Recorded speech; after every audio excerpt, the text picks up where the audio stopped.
Anybody missed it, and I'm just so excited about Visual Studio 2013 Community Edition. So I'm giddy. So, but why don't you give the overview of all the different announcements?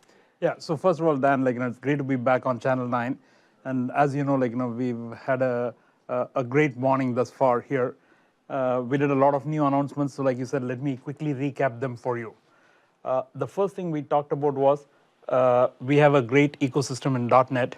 And we are taking the server-side .NET stack, .NET Core, completely open source, starting with ASP.NET all the way down to base class libraries and common language runtime.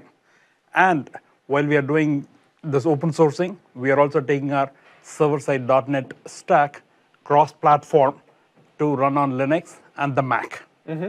So really opening up, .NET developers a bigger set of opportunities than what they've had in the past. And in the process, hopefully, there'll be more people who are excited about .NET and want the capability of being able to run .NET applications on multiple platforms can now start taking advantage and benefits of .NET. So that's a huge step forward in the .NET journey. Absolutely. Okay. The second thing we talked about was hand in hand with .NET, we also want to make sure that we open up access to Visual Studio to a broader set of developers. And to that end, we announced and delivered Visual Studio Community 2013, a new member of the Visual Studio family, the Community Edition. Mm-hmm. And Community Edition helps you build, first of all, it's a fully functional, fully featured Visual Studio product. It helps you build applications targeted at the mobile platform that includes iOS, Android, and Windows, and at the cloud platform that includes Windows Server and Linux Server. Mm-hmm. Okay. The other thing is, this Community Edition is a free product. And it brings to bear the full power and richness of Visual Studio extensibility, and as a result, the whole ecosystem. For example, we got more than 5,000 extensions in the Visual Studio Gallery already. And any and all of these extensions will run with the Community Edition now. So hopefully this will really open up access to a broad set of people to be able to get started with Visual Studio in a friction-free and at no cost way. Yeah, so a couple things, and just reading some of the comments on Twitter and some of the things. One is you can develop commercial applications, meaning this isn't some version that's a non-commercial license. This is full commercial, make money off using Community Edition. I would say if you read the fine print on the license, it will tell you that there are no restrictions from a commercial perspective. At the same time, the goal for this product or the target for this product is for anybody to be able to use this in a non-enterprise application development scenario. Mm-hmm. Now, we've been working since Visual Studio since back in the Express days, mm-hmm. if you remember. So, those were kind of single target, one product, like just C# or J++ or J# back in the day. Yeah, it still existed. Hilarious. Now, how does this kind of reflect, and where does this? I realize this is kind of a step in combining those, but what's the difference, and how should I think about it related to a customer that's maybe using Express today? I would say there are two key differences. One is, if you want to be able to build an application that is targeted at multiple different platforms, say starting from the desktop to a set of mobile devices, or from the web to the cloud, you can do all of that from within the Community Edition. In the past, what you would have had to do was hey, get the Web Express and get the Windows Express and get the Desktop Express and sort of have multiple different Visual Studio. On both, and it was just not integrated at all. So that is one big difference with the Community Edition. The second thing is, as I mentioned just a minute ago, the full extensibility support that Visual Studio has works with Community Edition. We don't support extensibility with Visual Studio Express. So that's a huge step forward, both because you have this broad ecosystem and the value and the extensions that you have that you can now use, but it also opens up a whole new opportunity for people who are excited about writing extensions to Visual Studio, because your sort of target base developer base is much larger now, and whether you're writing an extension that you want to open source and share it for free with the rest of the world, or you want to build a commercial extension, you can now do that with the Visual Studio Community Edition and know that you have the opportunity to reach a broader set of developers. Yeah, I mean, even with our own extensions, you'd see customers asking for productivity power tools support for Express Edition. So having that extensibility there is pretty awesome. Absolutely. So, going to some of the questions here, Matt asks, Is there an estimated date for the final release of Visual Studio 2015? Release date. They're asking for ship dates. Right. Matt probably works on the Visual Studio 2015. Sure. So I can tell you that we delivered a public preview today of .NET 2015 and Visual Studio 2015. I can tell you the fact that we picked the name as Visual Studio 2015 and .NET 2015 should sort of give some indication of when we think we'll release. But I would say, like, hey, as we get some feedback from the preview and as we continue finishing up the product, we will sort of have a better idea of exactly when we'll ship these products. Yeah, and we're releasing this kind of for preview, but maybe you could give it a step back, because a lot of times we do something, be quiet for about 18 months to 2 years and release a version, and now we're doing this community technology preview, which is on a regular, almost drumbeat, these releases. Kind of talk through the difference or the shift that we're making to make kind of community part of the building process. Absolutely. We've always talked about hey, how we want to engage with the customers, in this case developers, right from day one. My sort of goal really is hey, if I have a design for what I think I'm going to build, I would love to be able to share it with our close friends in the community and get feedback and sort of know that we are headed in the right direction. Likewise, when I have a set of code that I've written that I think hey, it's sort of we've got a set of features that are coming together, I would love to share it with the community and get feedback. So we actually at Microsoft, we were one of the first groups, in fact I think the first group, to start the notion of community technology previews and be able to share builds very early on in the development cycle, because the more we can engage with the community through the development process, I feel the feedback and sort of the course corrections that we do along the way is going to help us build and deliver that much of a better product for our customers. So along those lines, right, hey, this time we are doing, it's no different kind of thing. As soon as we think we have something that is is usable, is shows what people can do with it, we want to be able to deliver the preview kind of thing. The other thing that's also happening, if you look at what has happened in the last 2-3 years, is we are getting away from hey, let's take 2 years, 3 years, 4 years, 5 years to sort of design, build, test, and then deliver a product kind of thing, right? We live in a world of high levels of agility, being able to sort of build, measure, learn, being able to get on a faster sort of cadence and a faster loop where we can deliver value more frequently, right? So we are in a faster release cadence anyway, right? And the notion of being able to do community technology previews, even through the development process, just helps us stay engaged with our customers, get their input and feedback as we go through the development process, and help us deliver a great product. Awesome, awesome. So a couple more questions here. Roger asks, can you clarify the iOS, Android, and Xamarin integration with VS Community Edition? Is this capability part of this default installation?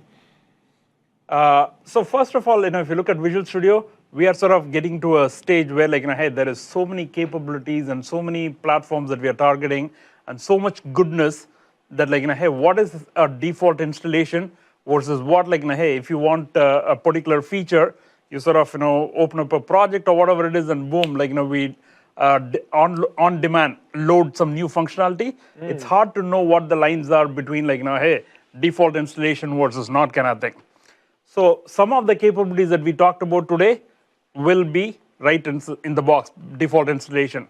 Some of these capabilities will be what I call breadcrumb integration, right? Hey, let's take this iOS and Android, and we talked about with Xamarin today morning, right? Let's say I'm interested in building a C# .NET application that is going to be targeted to run on multiple mobile devices, right? Hey, I'm going to get Windows support by default as part of the installation. And then if I say hey, I'm going to open up a project and I'm going to see, hey, do I want to build for Windows? Do I want to build a Windows Universal app? Do I want to build for Windows Phone? Do I want to build for iOS and Android? Let's say I decide I want to build for iOS and Android as well. Then boom, we'll sort of on demand load the right set of tools, extensions that we had. So it's all pay as you go, if you will. Pay as you go. When you want that capability. Because on the one hand, we do want to make more of these things default, meaning part of the default installation. On the other hand, we don't want you to have to wait the next 5.5 days to install everything at once, right? So it's sort of there is a code that you get by default, and then as you go, you can sort of pick up additional things. One of the most common questions I get asked from the developer community, especially when we're talking about this, you mentioned Xamarin, is, how does Microsoft work with Xamarin, or what's going on with Xamarin? And it's probably one that we get a lot. Kind of give maybe an overview of the partnership and some of the specifics we announced and today. Got it. So the simple answer to that is we work very well. Okay, next question. No, but having said that, what we really want to make sure is you asked me in the previous question, right? We want to make the integration as seamless as possible, right? Because you're going to get some tools in Visual Studio, you're going to get some tools from Xamarin, and you want to make it look and feel like, hey, one cohesive set of tools, right?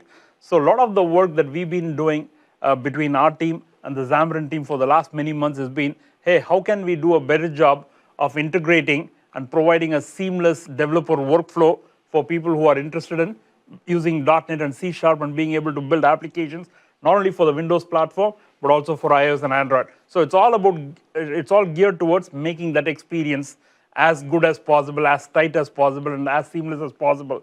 We also talked about some sort of business things, right? Hey, if you're a Visual Studio Premium or Ultimate customer, we do want to make sure that you get appropriate discounts for using Xamarin in conjunction with Visual Studio. And I think the Xamarin team, particularly Nat, announced a sort of discounted offers today. So that's and in addition to sort of getting access to the Xamarin product, I think they're also making sure that you have access to Xamarin University, which is a great way for you to be able to get to have all kinds of information about how you can use Xamarin to be able to build applications.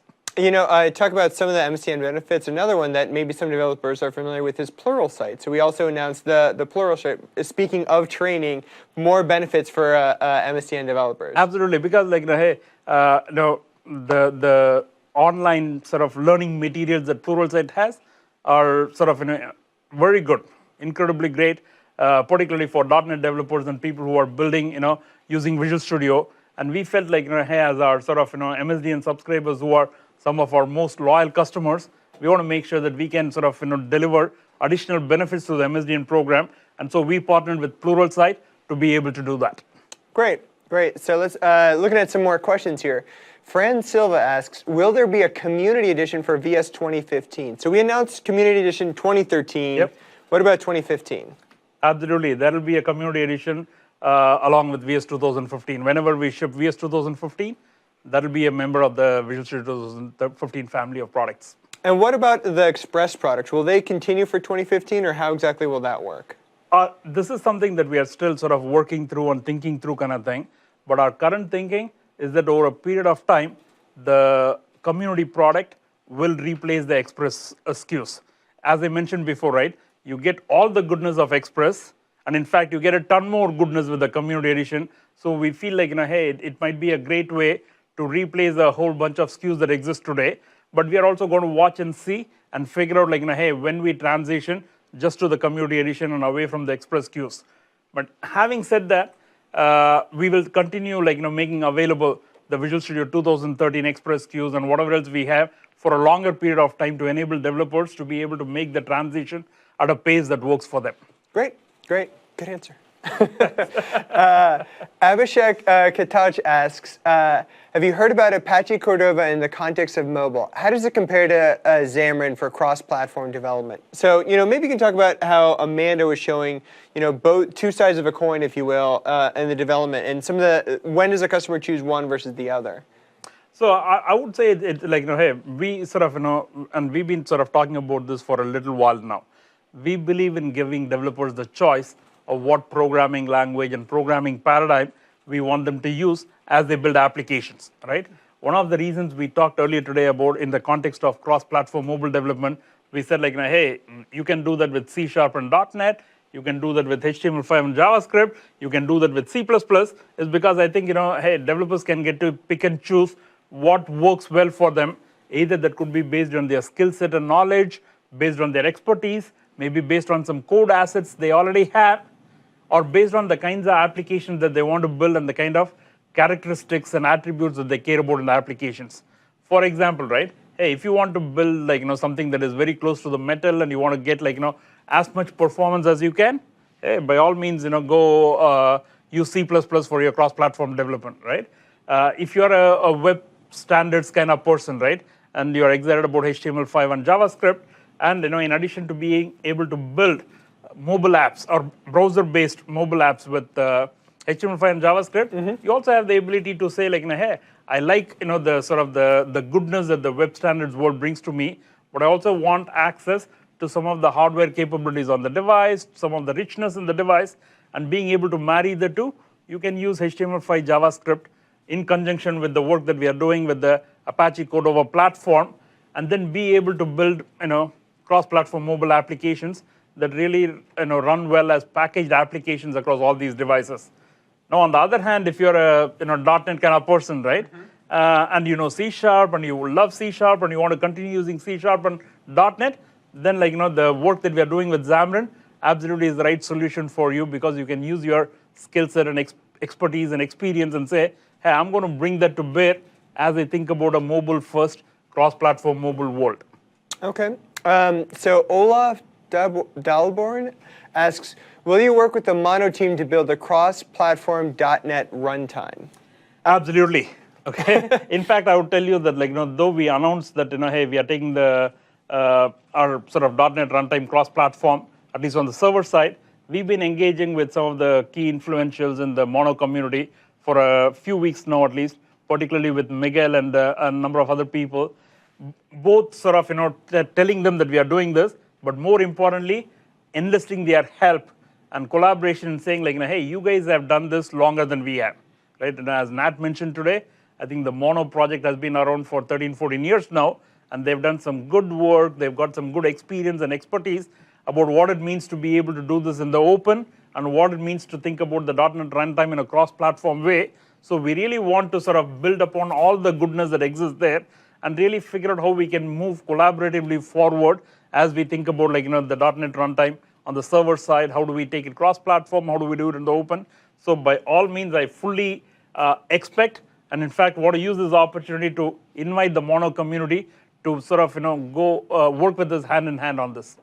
Jay did a demo back to the server side that was actually showing .NET app using ASP.NET and Core and targeting Linux, Azure, and specifically a Docker container. So maybe you could spend some time talking about exactly what does that mean. So from Visual Studio, we can now target from the client side iOS, Android, but on the server side, we will be able to as well, correct? Yeah. So, and how do you think about that? Like when I should make the choice of, hey, should I be targeting maybe a Linux container or Windows container, and how does a customer make that choice? So the first thing to remember is, right, what we talked about today is, hey, irrespective of what development platform you use, you may use Windows as your development platform, or some of you may use the Mac as your development platform, okay? You want to be able to build a .NET application and know that your .NET application can run on multiple different server platforms on the back end. Could be Windows server on the back end, could be Linux server on the back end kind of thing, right? Again, it depends on hey, what is it that you're trying to do, the kind of application that you're building, and whichever operating system you think is going to help you help support your application in the best possible way, right? We want to give you the choice of saying, hey, you use .NET, you can use whatever development environment you want. You can go build a .NET application and know that that .NET application will run on these different server platforms on the back end, and you can get to decide, hey, either upfront or later on, what platform does it make sense. You may decide, for example, that hey, I want to be able to build a .NET application that runs on my on-premise server, and guess what? My on-premise server today is Windows, so let's say I'm going to run it on Windows server. When you think about the cloud, you may decide hey, for a certain set of scenarios, it might make sense for me to think about Linux, and we give you the option and say, go do that.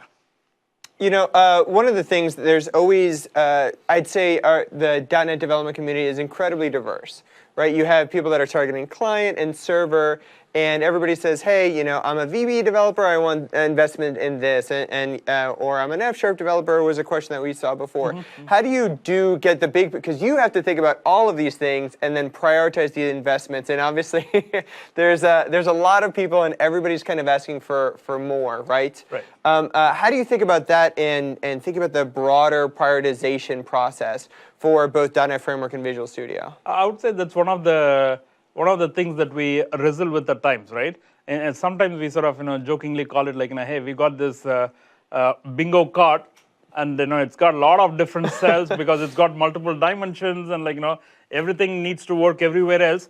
How do you pick and choose and prioritize, kind of thing, right? So one of the things that we think about is like, hey, as I said before, we do believe in providing choice. That means the matrix is always going to be like much broader than any of us would want to sort of see, because there's just so much work to be done, right? So we think about like, hey, what scenarios make sense for what programming language, for what set of tools, targeted what platform, and we sort of we work with the community, as I said before, and we work with our customers and get feedback and all this stuff. But we sort of use our best judgment as well in saying like, hey, we got a finite amount of resources and we got a seemingly endless bingo card. Let's figure out that we identify the scenarios, and it's always scenario driven, because that's the best way we think at least we can make decent choices about the priorities and about where we are going to be investing at any particular point in time. But at the same time, one of the advantages that we have by sort of opening up some of the things that we talked about today is to say like, hey, we can do a lot of things, but we fully expect like other developers in the ecosystem to also participate, to contribute, so that together we can do a better job of providing the best experience for developers. Probably one of the other interesting points is we're seeing in some of the comments, even on Twitter, is, hey, I love that thing codenamed Monaco and some of the browser-based tools, and you all are enabling us to target, server or target device. Has there been discussion on things like, hey, I'd love a version of Visual Studio that would run on my Mac or something like that, or even on iOS? I'm not sure who's actually going to be doing development on iOS versus the browser based. But how do you think about those investments, which would be like, wow, we've already made a fundamental shift and said Visual Studio isn't a tool for just Microsoft platforms. We can now target other platforms. What about on the client side for the actual development process? Right. So on the client side, I would say a couple different things. First of all, I do know there are many developers who use the Mac as the development environment and Visual Studio. And the way they do that is through technology like parallels, right? Right. Now it's a little more complicated. It's not as straightforward as sort of hey, picking a tool and running it natively on my sort of Mac development machine kind of thing. But that is the way that people can do that today. Now, having said that, I think whenever we sort of invest more, or whenever we do more in terms of a browser-based IDE or a browser-based development environment, by default that runs not just on like Windows browsers, but on any other system browsers, including the Mac, right? We have heard this like from people, hey, wouldn't it be nice to have something like Visual Studio, maybe something on the Mac kind of thing, and that's something we sort of constantly think about kind of thing, okay? But for now, I would say, hey, Visual Studio runs really well in a Parallels environment in Mac, and that's a good way to do this. But there are also other kinds of tools and editors and things like that are available on Sublime and yeah, so Sublime on. is there and stuff like that on the Mac that developers are used to using, and hey, they can use their existing whatever tools they have to be able to build .NET applications that run on Windows or Linux now. One of the other key things we're talking about is our investments in WPF. Yep. So can you talk about some of the things and the announcements that we've made around WPF?